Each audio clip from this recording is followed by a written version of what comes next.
नमस्कार दोस्तों, स्वागत है आपका हमारे YouTube चैनल शिवम एस्ट्रोलॉजी में। इस तरह रखें पीतल का कछुआ, आएगी सुख समृद्धि। वास्तु में घर में कछुआ रखने को बहुत शुभ माना जाता है। अगर आप पीतल का कछुआ रखती हैं, तो इसे सही स्थान और नियमों के अनुसार रखें जिससे सकारात्मक ऊर्जा बनी।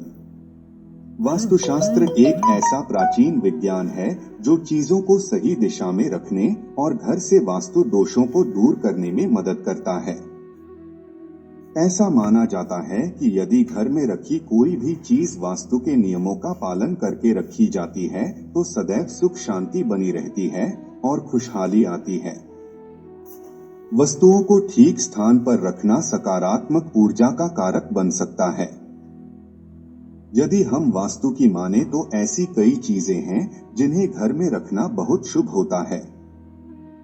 ऐसी ही एक चीज है घर में कछुआ रखना। घर में आप चाहे जीवित कछुआ रखें या फिर धातु और क्रिस्टल का कछुआ, ये सभी घर में सकारात्मक ऊर्जा बनाने में मदद करते हैं। वास्तु के अनुसार पीतल का कछुआ बहुत ही शुभ माना जाता है और ये खुशहाली का स्रोत होता है।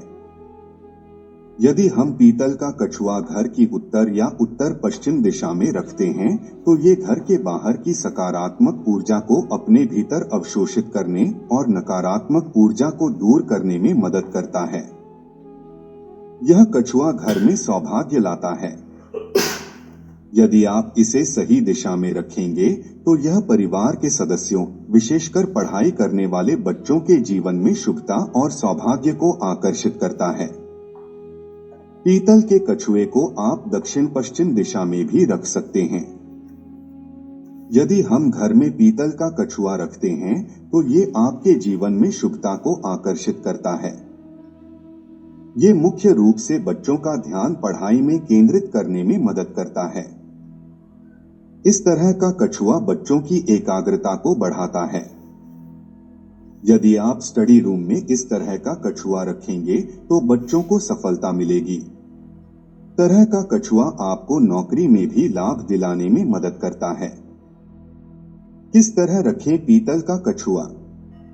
यदि आप घर में पीतल का कछुआ रख रही हैं, तो ध्यान रखें कि इसके पैरों को हमेशा पानी में डुबोकर रखें।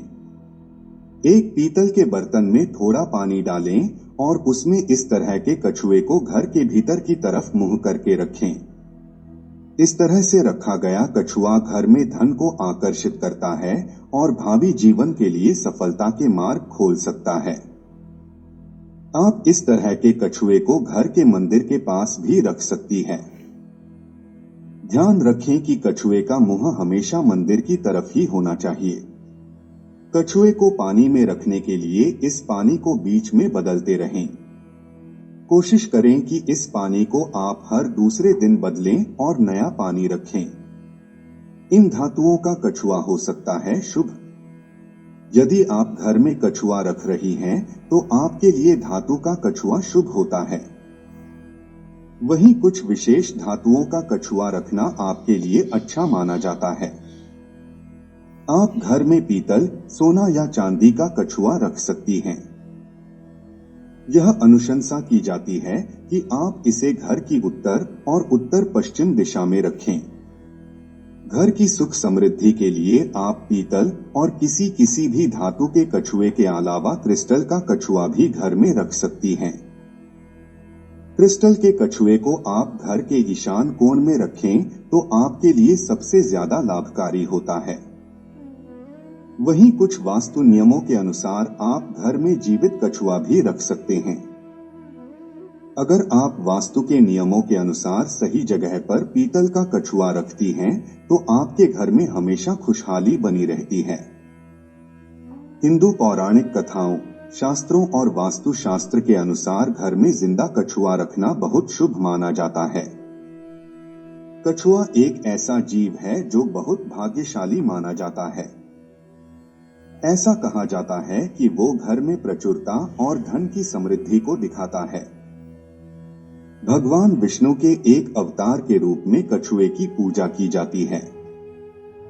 इसी वजह से कच्छप अवतार के रूप में कई मंदिरों में उनकी पूजा की जाती है। इसी वजह से वास्तुशास्त्र भी घर में जीवित कछुआ रखने की सलाह देता है और इसे धन का प्रतीक माना जाता है। यदि आप घर में जीवित कछुआ रखती हैं, तो आपको इस बात का ध्यान रखना चाहिए कि इसे कभी भी घर के बेडरूम में न रखें। कछुए का टैंक कभी भी आपको बाथरूम के आसपास नहीं रखना चाहिए। किसी अंधेरे स्थान पर कछुआ नहीं रखना चाहिए। कछुए को कभी भी मछलियों के साथ या उनके टैंक में न रखें। क्यों होते हैं सूर्य के रथ में 7 घोड़े? जाने नाम और महत्व।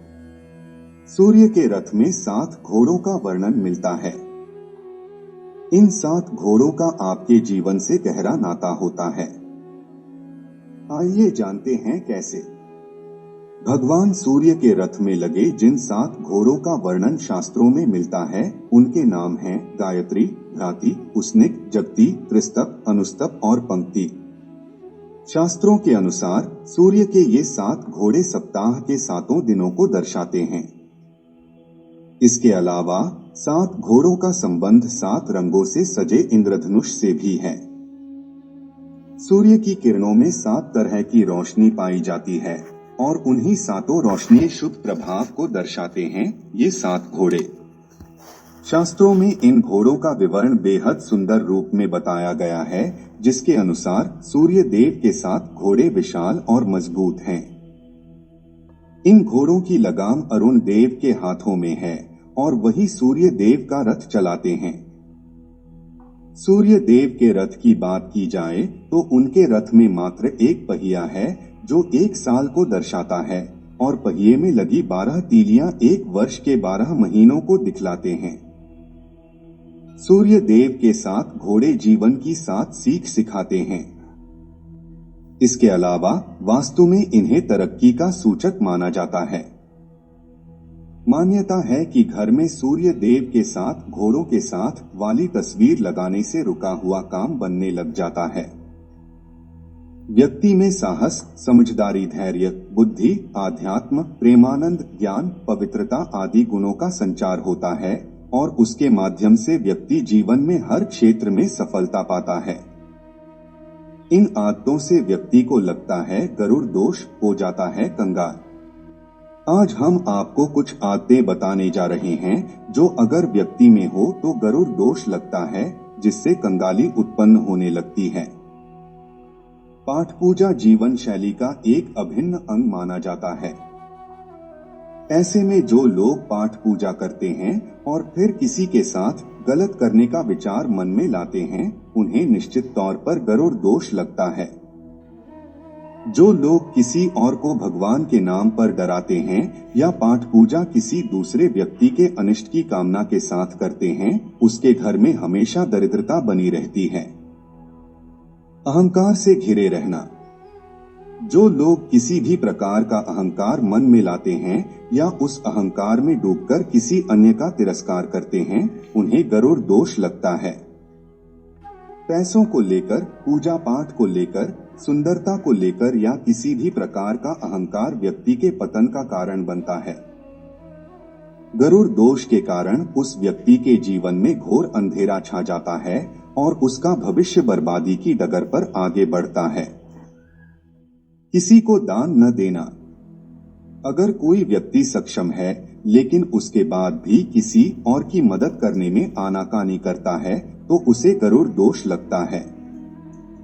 अन्न का भंडार होते हुए अन्न न दान करना, पैसों से मालामाल होते हुए किसी को पैसों से सहायता न करना आदि, ये सभी आदतें गरुड़ दोष को पैदा करती हैं और इसी कारण से व्यक्ति की तरक्की बुरी तरह रुक जाती है।